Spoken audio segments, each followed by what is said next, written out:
ხელშეკრულების რატიფიცირება იზეიმეს, თუმცა ცალ-ცალკე.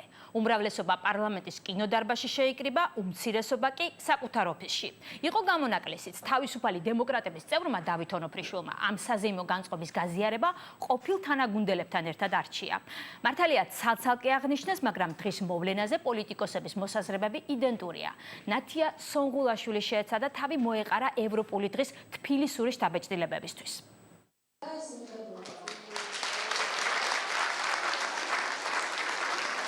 საქართველოს პარლამენტის კინოდარბაზში ევროპის პარლამენტის მიერ ასოცირების ხელშეკრულების რატიფიცირებას უმრავლესობა ტაშითა და ოვაციებით შეხვდა.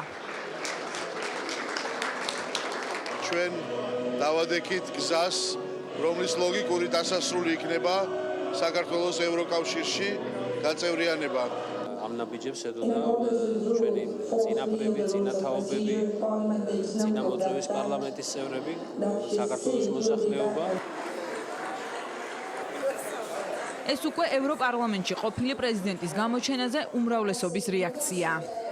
როდესაც სააკაშვილი, რომელიც ევროსასამართლოს გადაწყვეტილებით გირგვლიანის საქმეზე პირდაპირ იქნა მიჩნეული როგორც კანონის დამრღვევა და იმ სასამართლოს გვერდით იმართება სწორედ ევროპარლამენტში დღეს სხდომა, ეს უხერხულობა არის თავად მისი მიმწვევისთვის და ამ მიმწვევთა შორის არიან მისი მეგობრები და არა ევროპარლამენტი.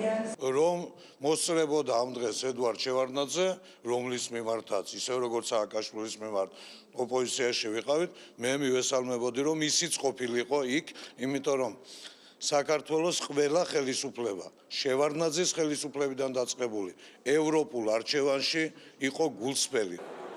კინოდარბაზიდან დეპუტატებმა თამარ მეფის დარბაზში გადაინაცვლეს, სადაც რატიფიცირება სიმბოლურად აღნიშნეს.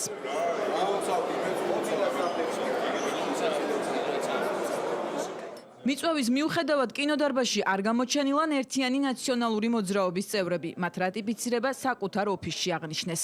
სასიხარულო და კბილი დღეა ქვეყნისთვის, სიმბოლურად შევერთეთ დღევანდელ დღეს საქართველოს ევროკავშირის ერთობის აღმნიშვნელი ნორმით.